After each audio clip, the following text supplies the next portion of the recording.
جناب علی ایک بار پھر خوش آمدید کہتے ہیں آپ کو، اور ظاہر ہے آج یوم علی یا یوم شہادت حضرت علی سے متعلق یہ نشریات جاری ہے، تو اس سیگمنٹ میں بھی ہم نے اور ہمارے ثناخواں حضرات آپ نے دیکھا ہے کہ وہ کلام پیش کر رہے ہیں، نشریات کے آغاز میں کلام پیش کیے۔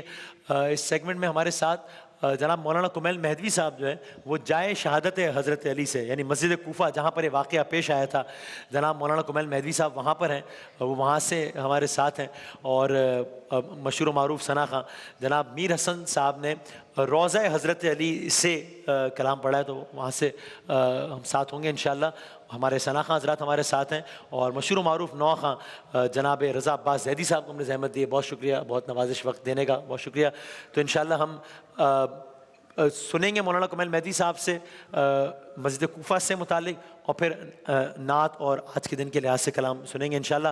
اگر اجازت ہے مولانا کمیل مہدوی صاحب سے اگر آغاز کر سکوں۔ مولانا صاحب السلام علیکم، بہت شکریہ۔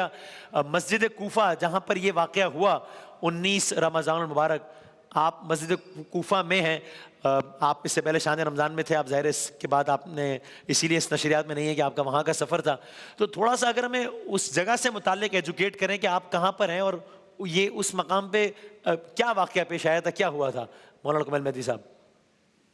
بسم اللہ الرحمن الرحیم۔ اس وقت مسجد کوفہ میں ہم آپ سے مخاطب ہیں، جہاں شہادت گاہ امام علی علیہ السلام ہے۔ یہاں سے ہمارے بالکل پیچھے وہ محراب ہے جہاں امام علی علیہ السلام کو 19 رمضان کی صبح کو نماز کے عالم میں سجدے کی کیفیت میں ضربت لگی تھی۔ یہاں سے بالکل پیچھے ساتھ میں متصل بیت امام علی ہے، جہاں امام علی علیہ السلام کی رہائش تھی۔ وہ 19 رمضان کی شب تھی کہ جب انہوں نے افطار کیا اپنی ایک بیٹی بی بی ام کلثوم سلام اللہ علیہا کے گھر پر، اور افطار بھی اس طرح سے تھا، جب باپ بیٹی کے یہاں افطار پر جائے تو بیٹی کی خواہش ہوتی ہے کہ جو بہترین افطار ہو سکتا ہے وہ باپ کے لیے مہیا کرے، لیکن چونکہ بی بی ام کلثوم مزاج دان علی ابن ابی طالب ہیں تو جانتی ہیں کہ مولا علی علیہ السلام کتنی قلیل اور سادہ غذا استعمال کرتے ہیں، لہٰذا انہوں نے افطار پر دودھ کا ایک جام رکھا، نمک کی ایک ڈلی رکھی اور ایک روٹی کا ٹکڑا رکھا۔ تو مولا علی نے فرمایا کہ بیٹی آپ تو جانتی ہیں کہ علی نے زندگی بھر کبھی ایک وقت میں 2 غذائیں استعمال نہیں کی ہیں، تو ایک غذا اٹھا لیجئے۔ تو اس وقت بی بی ام کلثوم نے چاہا کہ میں نمک اٹھا لوں اور دودھ رہنے دوں تاکہ میرے بابا دودھ سے افطار کر لیں۔ تو جیسے ہی انہوں نے نمک اٹھانا چاہا تو مولا علی نے فرمایا کہ بیٹی آپ دودھ اٹھا لیجئے، اس لیے کہ نمک علی کو مرغوب ہے۔ یہ شب 19 رمضان کا واقعہ ہے، اور جس مقام پر ہم موجود ہیں صبح 19 رمضان مولا علی علیہ السلام مسجد کوفہ میں جب تشریف لائے تو پہلے ابن ملجم جو خود قاتل امام علی ہے، وہ اوندا لیٹا ہوا سو رہا تھا، اس کو جگایا، اور میں کہوں گا کہ اے مولا آپ اسے کیوں جگاتے ہیں اس وقت؟ تو شاید علی ابن ابی طالب علیہ السلام کا جواب یہ ہو کہ علی اپنے قاتل کو بھی بے نمازی نہیں دیکھ سکتا، تو جو اپنے قاتل کو بے نمازی نہ دیکھ سکے وہ اپنے چاہنے والے کو بے نمازی کیسے دیکھ سکتا ہے؟ لہٰذا تمام مومنین سے گزارش یہ ہے کہ وہ فجر کی پابندی ضرور کریں، اس لیے کہ علی ابن ابی طالب علیہ السلام ان کی شہادت فجر ہی کی نماز میں اس وقت ہوئی کہ جب وہ تشریف لائے فجر کی امامت کے لیے، مازنے پر اذان دی۔ یہ وہ آخری اذان ہے کہ جو مولا علی علیہ السلام نے مسجد کوفہ میں دی تھی، اور اس کے بعد پہلی ہی رکعت تھی اور پہلا ہی سجدہ تھا کہ ابن ملجم کی تلوار چلی، علی کا اٹھتا وسر تھا، گرتی ہوئی تلوار تھی، فرق اقدس 2 پارہ ہو گیا۔ اس وقت میرے مولا نے وہ جملہ ارشاد فرمایا کہ جو علی کے سوا کوئی کہہ نہیں سکتا تھا، فزت ورب الکعبہ، کعبے کے رب کی قسم علی کامیاب ہو گیا، سبحان اللہ۔ اس کے بعد مسجد کوفہ کی خاک اٹھائی، اسی مسجد میں جہاں آپ ہمیں دیکھ رہے ہیں پشت پر یہی محراب ہے، تو مسجد کی خاک اٹھائی اور اپنے زخمی سر پر رکھی اور قرآن کی آیت پڑھی کہ منہا خلقناکم وفیہا نعیدکم ومنہا نخرجکم تارۃ اخری، اسی مٹی سے خلق کیے گئے، اسی میں پلٹائے جائیں گے، اسی سے دوبارہ اٹھائے جائیں گے۔ ہے کیا کہنا ہے، کیا کہنا ہے، جزاک اللہ۔ اور مولانا صاحب آپ ہمارے ساتھ رہیے گا، میں ایک بات صاحب سے اور کچھ پوچھنا چاہتا ہوں۔ ابھی آپ نے سر تذکرہ کیا اور ابھی علماء کرام میں بتا رہے تھے کہ کس طریقے سے حضرت علی سرکار دو عالم صلی اللہ علیہ وآلہ وسلم کے ساتھ رہ رہے، اور کس طرح انہوں نے ہمیشہ اس بات پہ فخر محسوس کیا کہ ان کا تعارف سرکار دو عالم صلی اللہ علیہ وآلہ وسلم کے عنوان سے کرایا جائے۔ تو میں نے میر حسن صاحب سے بھی گزارش کی جو کہ روضہ حضرت علی پہ کھڑے ہیں کہ ہمیں نعت کے کیا 2 اشعار سنا دیں، پھر آپ سے بھی گزارش کروں گا کہ پہلے اگر نعت کے 2 اشعار سنا دیں اور پھر ہم آج کے دن کی مناسبت سنیں گے۔ جناب میر حسن صاحب آپ کا مشہور زمانہ کلام ہے، اس کی میں آپ سے اکثر گزارش کرتا ہوں، یا محمد، اب اس کی 1 یا 2 اشعار آپ اگر سنا سکیں۔ یا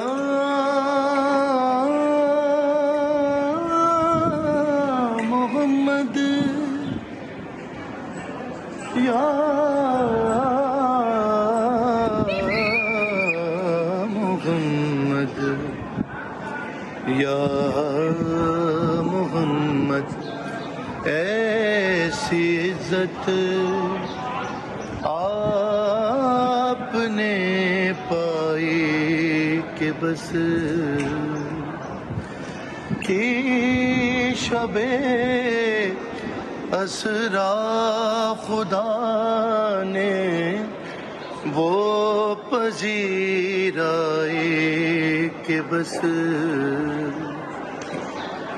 یا محمد یا محمد. شعر نظر کر رہا ہوں.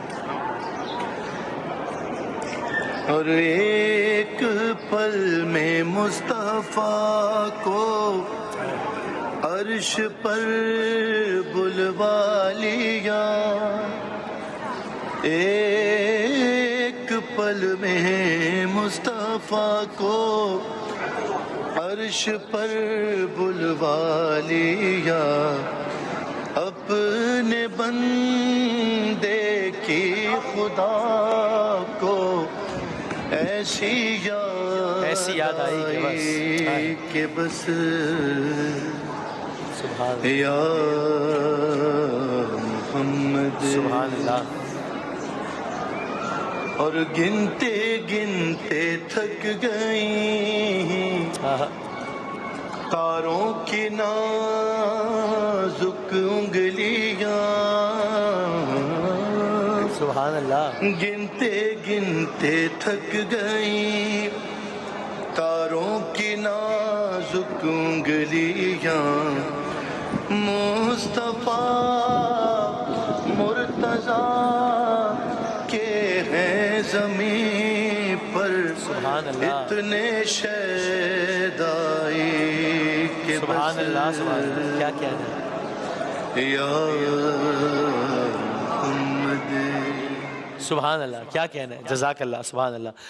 رضا بھائی اگر آپ بھی نعت کے ہمیں 2 اشعار سنا دیں پھر ہم آج کی دن کی مناسبت سے کلام سنیں گے. اگر بالکل میں نعت کے چند اشعار پیش کیونکہ ہمارے برادران یہ نعت پیش کرتے ہیں اور اتنا ایک سما بن جاتا ہے. میں میری خواہش 8 تھی سال کا تھا جب میں نے یہ نعت پڑھی تھی جناب مائل دلوی صاحب کی اور میں نظر کر رہا ہوں آج کی اس محفل. عطا ہو عطا ہو.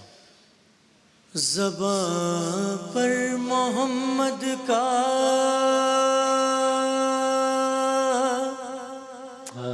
نام آ گیا ہے. زباں پر محمد کا نام آ گیا ہے. ہمیں آج لطف تمام آ گیا. سبحان اللہ. سبحان اللہ. سبحان اللہ. ہمیں آج لطف تمام آ گیا. واہ واہ. سبحان اللہ. زباں پر محمد کا وہاں کی زمین عیب سے پاک سمجھو. وہاں کی زمین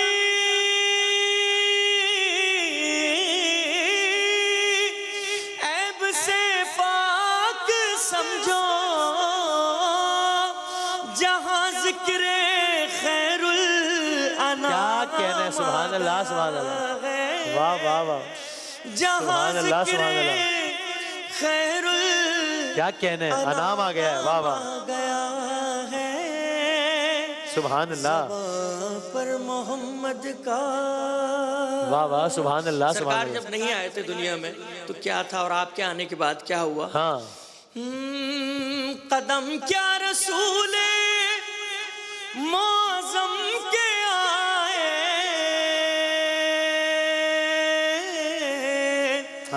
قدم کیا رسول معظم کے آئے. جہاں میں مکمل نظام آ گیا ہے. کیا کہنا ہے. واہ واہ واہ. سبحان اللہ. سبحان اللہ. جہاں میں کیا کہنا ہے. سبحان اللہ. نظام آ گیا ہے. گیا بھائی واہ واہ واہ. سبحان اللہ زباں پر محمد کا. سبحان اللہ. میری بھی خواہش ہے مقطع میں ہم سب کی خواہش ہوگی کاش یہ اہتمام ہمارے لیے ہو جائے. ہاں ہاں یہی بس ہے مائل ہمیں روز محشر. ہائے ہائے بھائی خوب پڑھنا ہے بھائی کیا کہنا ہے. بس ہے مائل ہاں ہاں ہمیں روز محشر وہ کہہ دے ہمارا غلام آ گیا ہے. کیا کہنا ہے. واہ واہ واہ سبحان اللہ. بھائی پھر پڑھیے گا. سبحان اللہ سبحان اللہ. کیا کہنا ہے.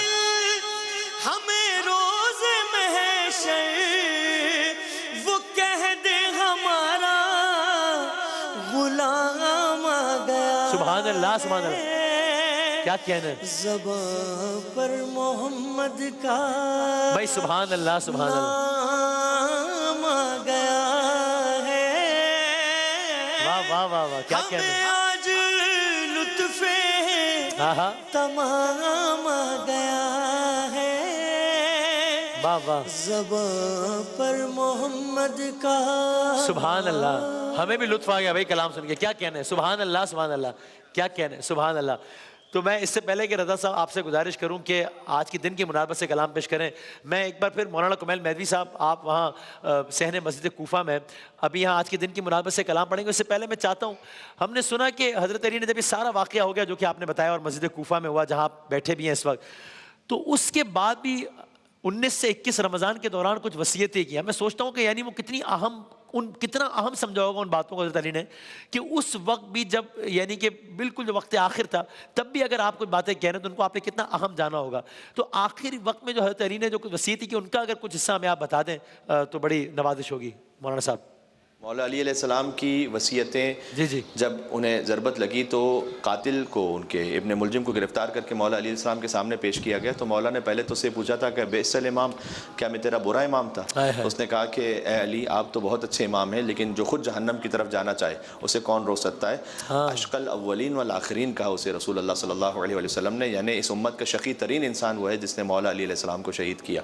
اور پھر کریم ابن کریم ہے علی ابن ابی طالب علیہ السلام، تو فرمایا امام حسن سے کہ اللہ تری الی عینیہ، کیا بیٹا حسن آپ نے اس کی آنکھوں میں نہیں دیکھا کہ بڑا خوف ہے، اس کی رسیوں کو کھول دو. اب وہ علی کے جو کوفہ میں 41 ہجری میں اپنے قاتل کی رسیاں کھلوا رہے تھے، 20 سال بعد اسی کوفہ میں علی کی بیٹیاں اور علی کی پوتی ایک ہی رسی میں 12 گلے بندھے ہوئے تھے اور کوفہ کے بازاروں میں. یعنی کتنے بڑے مصائب ہیں کہ جہاں مولا علی علیہ السلام نے اپنے قاتل کے لیے وصیت کی تھی، اسی کوفہ کی گلیوں میں مولا علی علیہ السلام کی بیٹیوں کو بے مخنہ چادر پھرایا گیا. 20 سال بعد یہ واقعہ پیش آیا اور اسی ایک رسی میں اتنے گلے بندھے ہوئے تھے. اور مولا علی علیہ السلام نے ان وصیتوں کے ذریعے سے ایک بات اور سمجھائی کہ ان کی اپنی پوری زندگی میں یتیم پروری بہت زیادہ تھی. جب طبیب نے یہ کہا نا امام حسن علیہ السلام سے کہ زہر کا اثر اب مغز تک آ چکا ہے اور اگر آپ کے بابا کو کچھ دودھ پلایا جائے تو تکلیف میں کچھ کمی ہو سکتی ہے، تو کچھ دیر بعد جب امام حسن علیہ السلام اسی مسجد کوفہ میں ساتھ میں جو بیت علی سے باہر نکلے تو دیکھا کوفہ کے چھوٹے چھوٹے یتیم بچے اپنے ہاتھ میں دودھ کا جام لیے کھڑے ہوئے تھے اور وہ کہہ رہے تھے کہ اے مولا حسن آپ کے بابا نے ساری زندگی ہمیں پالا ہے تو آج ہم اپنے حصے کا دودھ لے کر آپ کے بابا کی خدمت میں آئے. ہائے اللہ اکبر. تو آج ہی کا وہ دن تھا 21 رمضان. اگر آپ اسی موضوع سے متصل اگر آپ ہمیں کلام سنا دیں جناب رضا عباس صاحب. میں مصائب کے حوالے سے چند اشعار پیش کر رہا ہوں. بیٹیوں کو باپ سے بڑی محبت ہوتی ہے. ہائے حیدر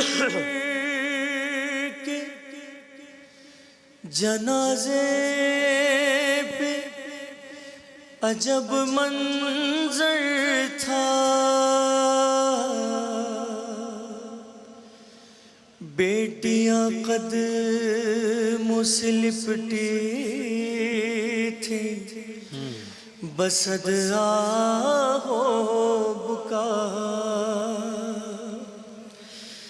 بڑھ کے شابر نے جو چہرے سے کفن بند کیا، دیکھ کر بھائی کے چہرے کو یہ زینب نے کہا رخ سے ایک بار کفن اور ہٹا دو بھیا، ارے میرے بابا کا مجھے چہرہ دکھا دو بھیا، آج بابا جو میرے گھر سے چلے جائیں گے، پھر مجھے شام غریباں میں نظر آئیں گے، ارے اتنے دن کیسے گزاروں گی بتا دو بھیا، میرے بابا کا مجھے چہرہ دکھا دو بھیا۔ ایک واقعہ نظر کر رہا ہوں پورا، جناب زینب چھوٹی سی ہیں، پورا منظر دیکھتی، رسول خدا ہے، فرمایا بیٹی زہرا میں بدن میں ضعف محسوس کر رہا ہوں، اپنی چادر مجھے اڑا دے۔ جیسی بیٹی چادر اڑاتی ہے شفا مل جاتی ہے۔ جناب زینب اس منظر کو اپنے باپ کے جنازے پہ کیسے یاد کر رہی ہیں، جیسے اماں کی رضا میں تھی شفا نانا کی، ارے کیا یہ ممکن ہے کہ اٹھ جائے میرے بابا بھی، ارے میری چادر میرے بابا کو اڑا دو بھیا، میرے بابا کا مجھے چہرہ دکھا دو بھیا، اور خون بابا کی جبی سے وہ گرا تھا جس پہ، اپنے بابا کی نشانی میں بنا لوں گی اسے، ارے میرے بابا کا مصلی مجھے لا دو بھیا، میرے بابا کا مجھے چہرہ دکھا دو بھیا۔ ہمارا سلام ہو مولا عباس پر، بی بی ام البنین پر۔ یہ وہ موقع ہے، ایک دن مولا عباس کو بی بی نے بلایا، بیٹا تو نے آج کیا کہہ کے بہنوں کو مخاطب کیا ہے، شہزادی کو کیا کہہ کے بلایا ہے؟ مولا عباس نے کہا، چھوٹے سے مولا عباس کہتے ہیں اماں میں نے بہن کہہ کے پکارا ہے۔ بی بی نے فرمایا بیٹا یاد رکھ، میں زینب و کلثوم کی کنیز بن کے اس گھر میں آئی ہوں، شہزادی کہنا، بہن مت کہنا کبھی، بس باپ کا جنازہ رکھا ہے، اپنے بھائی کو کیسے یاد کر رہی ہے شہزادی؟ غم میں بابا کی تڑپتا ہے، ذرا دیکھو تو دور بیٹھا ہے، بلا لو میرے غازی کو، ارے پاس کچھ دیر تو بابا کے بٹھا دو بھیا، میرے بابا کا مجھے چہرہ دکھا دو بھیا، کیسے بتلائیں یہ دل غم سے پھٹا جاتا ہے، ارے کیا جدا باپ سے ہو کر بھی جیا جاتا ہے، اپنی بہنوں کو فقط اتنا بتا دو بھیا، میرے بابا کا مجھے، اور گھر سے جاتا تھا جنازہ جو علی کا باہر، بیٹیاں کہتی تھی ذیشان و رضا رو رو کر ہائے ہائے آخری بار تو بابا سے ملا دو بھیا، میرے بابا کا مجھے چہرہ دکھا دو سبحان اللہ، بھیا۔ جزاک اللہ، جزاک اللہ رضا صاحب، کیا کہنا ہے، سبحان اللہ، سبحان اللہ، کیا کہنا ہے، جزاک اللہ، بہت نوازش، اللہ تعالیٰ توفیقات میں مزید اضافہ فرمائیں انشاءاللہ، اور کیا کہنا ہے۔ تو یہ آج 21 رمضان المبارک کے حوالے سے آج کی ہماری یہ نشست ابھی جاری ہے، ایک وقفے کے بعد انشاءاللہ ہم اپنے آج کے کوئز کے سیگمنٹ کے ساتھ حاضر ہوتے ہیں، شان علم کے ساتھ انشاءاللہ۔